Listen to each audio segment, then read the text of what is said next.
kekecewaan yang sangat besar pada sistem multipartai yang dipraktekkan di era Orde Lama. Sistem itu menunjukkan politik Indonesia tidak stabil. Kehausan akan uang, ya, itu menyebabkan partai-partai kecil terutama itu menjadi lemah. Seluruh ideologi yang pernah ditanamkan ketika partai-partai itu lahir itu hilang musnah di masa reformasi. Tulisan saya di sini ini untuk memperingati abang kita, Bang Rahman. Ada satu pemikiran Bang Rahman yang terus mengganggu saya. Pikiran itu adalah tentang sistem distrik, Pak Ripto. Sistem distrik adalah satu sistem politik yang terdiri dari dua partai saja, partai pemerintah dan partai oposisi. Sistem distrik itu diluncurkan ke publik melalui seminar Angkatan Darat tahun 1966. Seminar itu seminar yang sangat penting, itu milestone-nya Orde Baru, karena kata Orde Baru itu muncul dari seminar Angkatan Darat itu. Seminar Angkatan Darat itu juga menegaskan apa yang akan dilakukan oleh Orde Baru, yaitu untuk melakukan koreksi total, ya, terhadap pelaksanaan Pancasila dan Undang-Undang Dasar 45. Nah, ada pemikiran ekonomi disampaikan oleh Pak Sarbini, Profesor Sarbini dan Profesor Emil, lalu ada pemikiran politik. Bagaimana sistem politik kita yang akan datang? Tahun 1966 itu diwarnai oleh kekecewaan yang sangat besar pada sistem multipartai yang dipraktekkan di era Orde Lama. Sistem itu menunjukkan politik Indonesia tidak stabil. Ya. Oleh karena itu muncul inisiatif untuk menyederhanakan partai. Ya. Inisiatif itu bukan dari Soeharto, tapi dari Soekarno. Jadi Soekarno tahun 1957 dan 1960 sudah mengeluarkan Perpres dan Perpres, ya, untuk menyederhanakan partai, penyederhanaan partai. Tahun 1957 malah sudah diumumkan bahwa pemilu yang akan datang itu partainya cuma 10 saja. Ya. Gagasan penyederhanaan partai ini diteruskan oleh Orde Baru. Ya. Jadi ada, saya bilang, konkurensi sistem pemikiran politik. Satu sisi kelompok Bandung yang dipimpin oleh Bang Rahman, ya, dan advokasinya itu oleh Pak HR Darsono. Lalu sisi yang lain itu adalah Wakil Kepala BIN Ali Murtopo, itu yang menginginkan sistem 3 partai. Jadi dua tawaran sistem politik ini concurrent dalam wacana publik pada waktu itu, dan tentu saja yang kalah adalah kelompok Bandung, karena kelompok Jakarta menguasai semua kekuasaan. Pak Ton tahun 69 dilepas dari jabatannya sebagai Panglima. Tahun 1971 dia menjadi Dubes di Thailand. Nah, inisiatif ini kemudian memudar. Mengapa saya ingin menonjolkan peran Bang Rahman, terutama dalam sistem 2 partai itu? Karena menurut saya semua sistem sudah dijalankan dan hasilnya jeblok semuanya. Sistem multipartai di zaman Orde Lama itu ujungnya adalah demokrasi terpimpin. Demokrasi terpimpin itu pada hakikatnya adalah sistem satu partai. Ya, di mana di sini Soekarno menjadi orang yang paling berkuasa.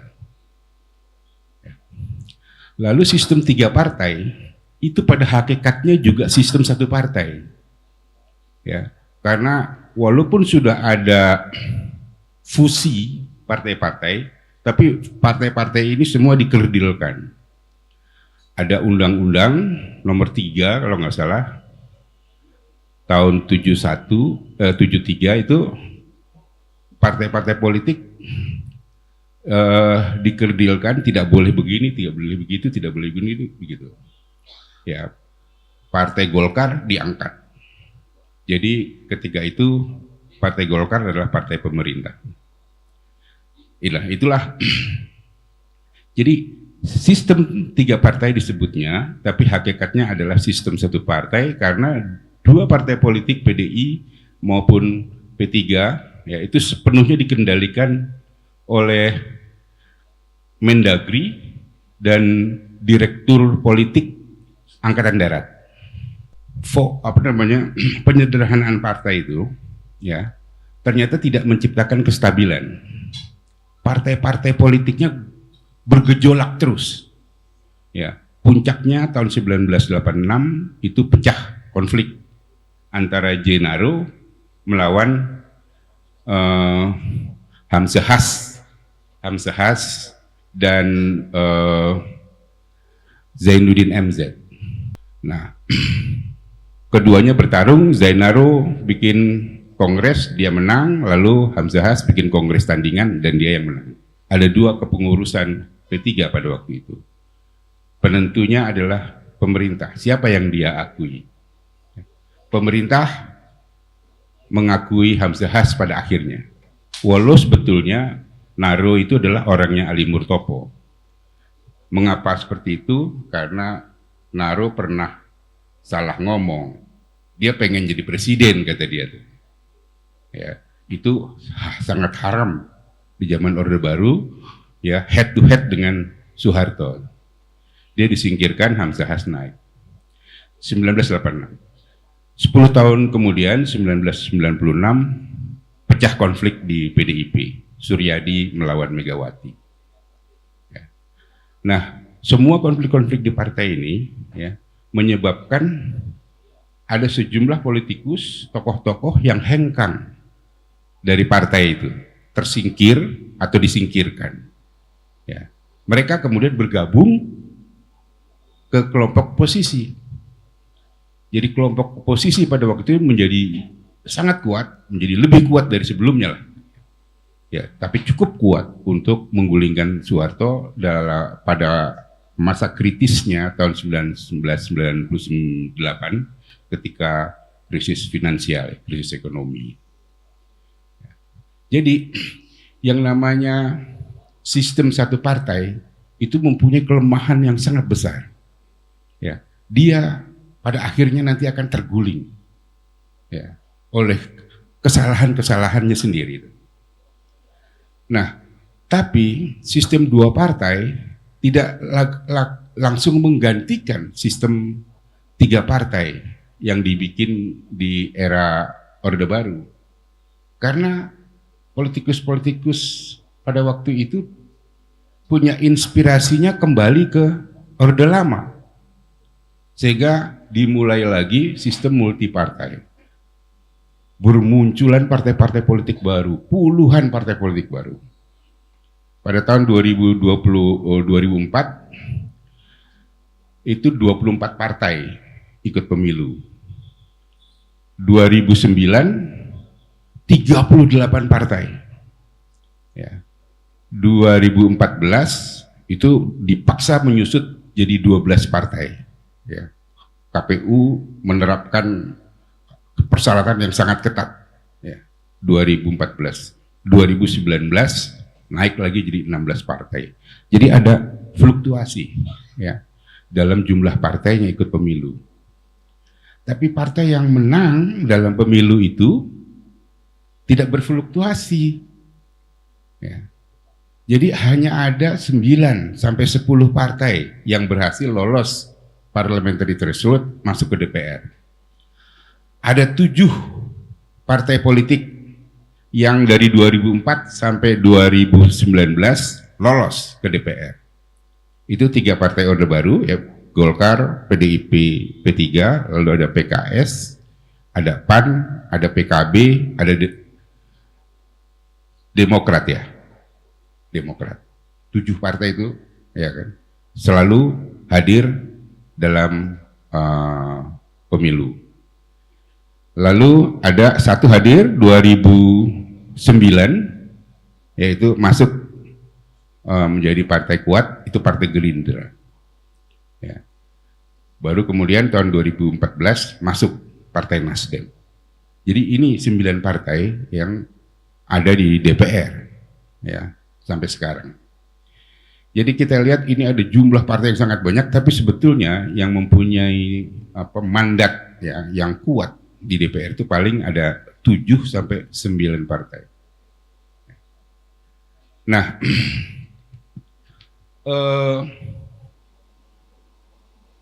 sistem yang dibangun multipartai pada era reformasi ya, itu menghasilkan 9 partai.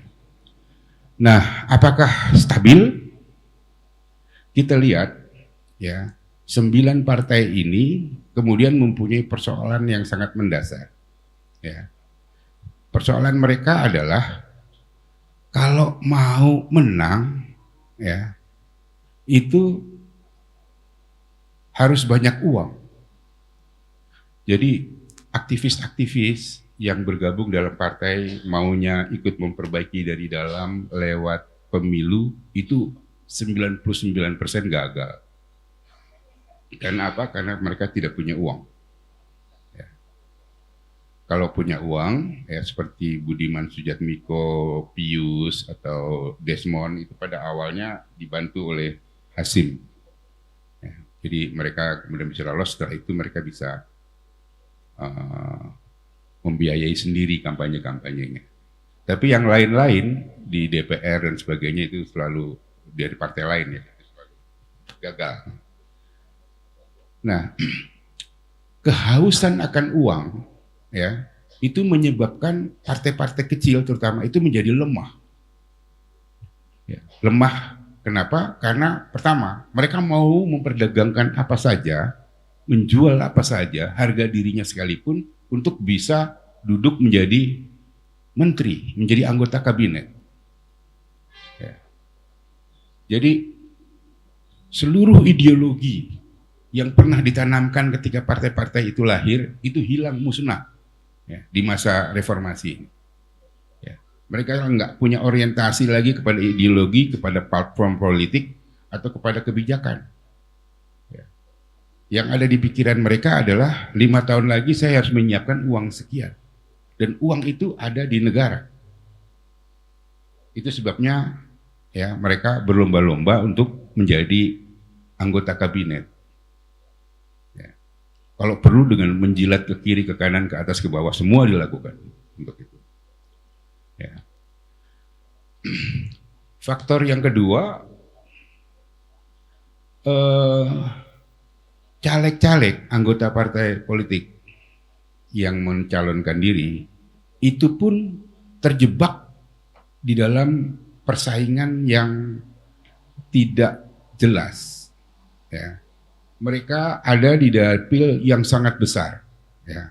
Dapil di Indonesia ini rata-rata 8 sampai 10 kursi per dapil itu. Itu jumlah yang sangat besar. Ya. Karena kalau ada 38 partai, ya setiap partai menyediakan 10 caleg di satu dapil, 380 caleg. Ya. Sementara itu di satu partai ada 10 caleg. Ya. Dia harus bersaing dengan 10 caleg untuk apa? Menangkap suara-suara di ceruk-ceruknya partai itu. Kampanyenya begitu luas. Bisa 80 kecamatan rata-rata ya, saya hitung itu per dapil itu. Saya cukupkan saja. Semua ada di sini, jadi tinggal dibaca. Ya. Mudah-mudahan kalau ada pertanyaan bisa disampaikan secara tertulis ke ke HP saya. Demikian, terima kasih.